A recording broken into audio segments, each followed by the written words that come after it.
Trivia lang guys, alam niyo ba na mas malaki ang earnings na makukuha ninyo kung pure vlogging or pure voice-over ang gagawin ninyong content?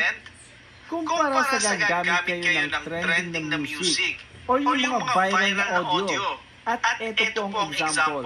Ang video ko na ito sa Reels ay pure voiceover at nakakuha siya ng 1.1 million plays at kumita siya ng $50.85.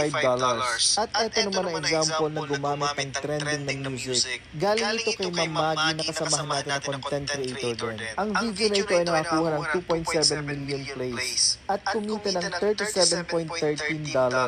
At kung ikukumpute po yan sa 1.1 million plays ay kikita lang po siya ng $15.12, which is napakaliit po kumpara doon sa 1.1 million plays na hindi gumamit ng trending na music. At yun lang po guys, follow and share.